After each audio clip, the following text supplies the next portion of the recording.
There was movement from India to Israel too. प्रधानमंत्री Narendra Modi Israel दौरे पर हैं। उन्होंने वहां के पार्लियामेंट से स्पीच दिया और उस स्पीच में भारत में रह रहे यहूदियों का जिक्र किया। उन्होंने 4 समुदायों के नाम गिनाए, जिसमें पहला है महाराष्ट्र के बेने इजराइल, दूसरा केरलम के कोची यहूदी और तीसरा बगदादी ज्यूज जो कोलकाता और मुंबई में रहते हैं, चौथा जो कि हाल ही के दिनों में बहुत ही चर्चा में रहे बेने मिनाशे जो कि नॉर्थ ईस्ट के यहूदी ग्रुप हैं। इसके अलावा भारत में 2 और ग्रुप्स रहते हैं, दिल्ली के ज्यूज और दूसरा बेने इब्राहिम जो कि तेलुगु ज्यूज हैं। इन सारे ज्यूज और यहूदियों का डिस्कशन होते ही हमारे मन में कुछ सवाल आता है कि आखिर भारत में यहूदियों का इतिहास क्या है, भारत में यहूदी कब आए और साथ ही साथ वह किस तरीके के पेशे में शामिल हुए। उसके साथ ही 1950 के दशक को हम याद करते हैं कि आखिर 1950 के दशक में भारत से यहूदी इजराइल क्यों जाने लगे और वर्तमान में उनकी क्या स्थिति है। क्या वर्तमान में भी भारत के जो यहूदी हैं वो इजराइल जाना चाहते हैं? इन सारे सवालों का जवाब आज के हम वीडियो में देने वाले हैं। तो सबसे पहले हम पहले सवाल की ओर आते हैं कि भारत में यहूदियों का इतिहास क्या रहा है, मतलब कि भारत में यहूदी कब आए थे।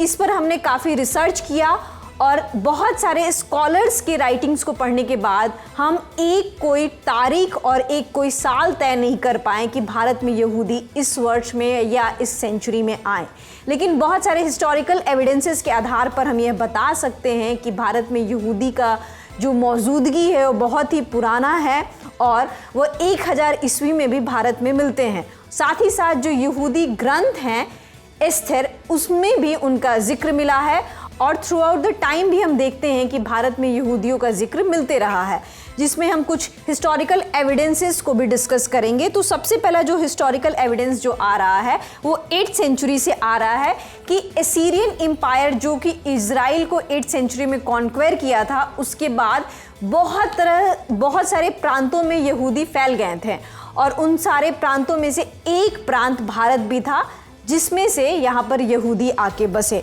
साथ ही साथ 13th सेंचुरी में मार्को पोलो एक ट्रैवलर है, उनके भी ट्रैवलॉग में भारत में यहूदियों का जिक्र किया गया है।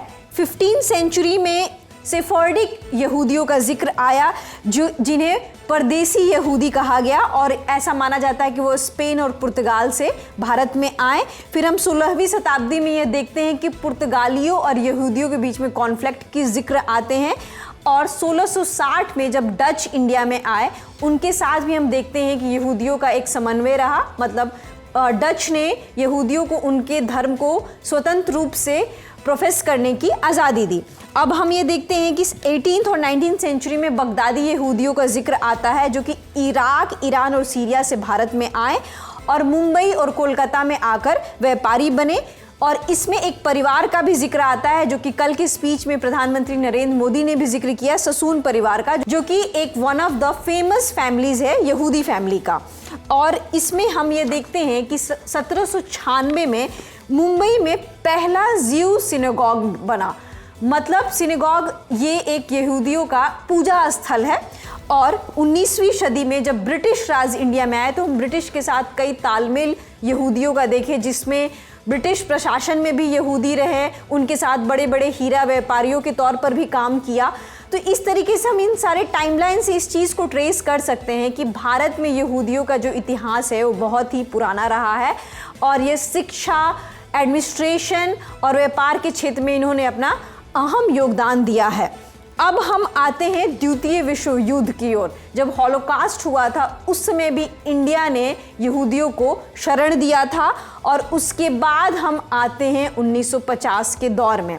1950 के दौर का जिक्र इसलिए इम्पॉर्टेंट है क्योंकि 1948 में इजराइल का गठन हुआ और उसके बाद जो दुनिया भर के यहूदी हैं उनके अंदर ये भावना डेवलप हुई कि अब हमारा होली लैंड जो है वो इजराइल है और दुनिया भर के यहूदी इजराइल की ओर माइग्रेट करने लगे।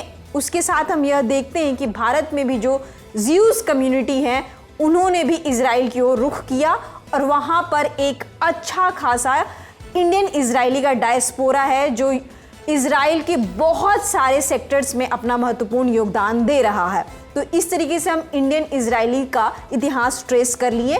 अब वर्तमान में हम इसके स्थिति को समझेंगे तो हर जगह हम अब वर्तमान में जब स्थिति को देखते हैं तो बहुत कम ही इजरायली इंडियंस अब रह चुके हैं। सेंसस में हम देखते हैं तो इसका कोई सेपरेट कॉलम्स यूज का नहीं है, बट अदर रिलीजन में ये कैटेगराइज्ड है। अब इन सारे डिस्कशन के बीच में एक कम्युनिटी का नाम जोरों शोरों पर आ रहा है, बेने मेनाश कम्युनिटी। बेने मेनाशे कम्युनिटी का जिक्र इसलिए बार बार आ रहा है क्योंकि इजराइल गवर्नमेंट ने इनके माइग्रेशन के लिए प्लान तैयार किया है, और वो भी इंडियन अथॉरिटीज़ के कोऑर्डिनेशन के साथ। टाइम्स ऑफ इंडिया के रिपोर्ट के मुताबिक ऐसा माना जा रहा है कि जो नॉर्थ ईस्ट के इजरायली हैं या नॉर्थ ईस्ट के जो यहूदी समुदाय हैं जिन्हें बेने मेनाशा कहा जाता है, वो इजराइल जाना चाहते हैं और उनका 5 साल का माइग्रेशन प्लान बना हुआ है जो 2025 से लेके 30 तक का है, और 2026 में पहला बैच जो कि 1200 बेने मेनाशे कम्युनिटी होंगे वो इजराइल जाना चाहते हैं। और बेने मेनाशे कम्युनिटी जो अपना ओरिजिन ट्रेस करते हैं वो 10 लॉस्ट ट्राइब से करते हैं। तो जो हिब्रू बाइबल है उसमें 12 लॉस्ट ट्राइब्स का जिक्र है, जिसमें से जो वर्तमान में हैं 2 ही ट्राइब्स जो हैं वो अभी पूरे दुनिया भर में मौजूद हैं, और उन 10 लॉस्ट के ट्राइब्स का एक हिस्सा बेने मेनाशे भी हैं, जो कि अब इजराइल इसलिए जाना चाहते हैं क्योंकि वो एक आलिया को प्रोफेस करना चाहते हैं, मतलब सेक्रेड जो माइग्रेशन होता है। और अक्सर हम यह देखते हैं कि लोग दूसरे देशों में, भारत से दूसरे देशों में इसलिए जाना चाहते हैं क्योंकि उनको अच्छे रोजगार मिल सके, अच्छा लाइफस्टाइल मिल सके, स्टैंडर्ड ऑफ लिविंग सुधर सके। लेकिन इन सारी कम्युनिटी के केस में दूसरे रीजन्स हैं, ये अपना सेक्रेड माइग्रेशन करना चाहते हैं। और इजरायली जो सदर हैं बेंजामिन नेतान्याहू ने भी इसको जियोनिज्म का नाम दिया है। मतलब ये एक 19वीं सेंचुरी के मूवमेंट को याद दिलाता है जो कि यूरोप में शुरू हुआ था, और ये एथनो कल्चरल और पॉलिटिकल और नेशनलिस्ट मूवमेंट है जिसमें इजराइल और अपने होली लैंड के लिए लोगों ने अपने आवाज़ को बुलंद किया था। तो उसको भी ये इस मूवमेंट का पार्ट बताते हैं। तो इस तरीके से जो 10 लॉस्ट ट्राइब है, बेने मेनाशे कम्युनिटी है, वो जाना चाहते हैं। टाइम्स ऑफ इंडिया की रिपोर्ट के मुताबिक WL हांचिंग जो कि इंडियन रेवेन्यू सर्विस में अपनी सेवा दे चुके हैं, एक्स ऑफिसर रह चुके हैं, उन्होंने यह बताया है कि वह इजराइल इसलिए जाना चाहते हैं क्योंकि वो उनका होली लैंड है। साथ ही साथ वह ये भी बता रहे हैं कि वहाँ पर उनको एक जगह पर रखा जाएगा और उस जगह को गैलीली कहा जा रहा है, और वो लेबनान के साथ बॉर्डर है और वहाँ पे बहुत सारे मुस्लिम पॉपुलेशन रखे गए हैं। जिस बात पर बहुत सारे डिबेट्स भी हो रहे हैं कि यहाँ के जो इंडियन ज्यूज़ जो इजराइल में जाएंगे उनके साथ डिस्क्रिमिनेशन होगा क्योंकि उनको बॉर्डर पे रखा जा रहा है और वो एरिया बिल्कुल भी सुरक्षित नहीं है। इन सारे तमाम डिबेट्स के बीच WL हांचिंग कहते हैं कि हमारा जो मूवमेंट का रीज़न है वो बिल्कुल भी पॉलिटिकल नहीं है बल्कि रिलीजियस है। जिस तरीके से हिंदू धर्म के लोग अपने होली लैंड काशी में मरना चाहते हैं, उसी तरीके से यहूदी धर्म के लोग अपने होली लैंड इजराइल में मरना चाहते हैं। तो ये एक मुख्य वजह बताई जा रही है। फिलहाल 5800 बेने मेनाशे कम्युनिटी का प्लान बना है कि वो इजराइल जाएंगे। तो इस तरीके से इंडिया में जो इजरायली कम्युनिटी हैं, यहूदी कम्युनिटी हैं, उनका ये मिला जुला इतिहास है। आज की वीडियो में इतनी ही जानकारी। मेरा नाम है रितु, देखते रहिए द ललन टॉप।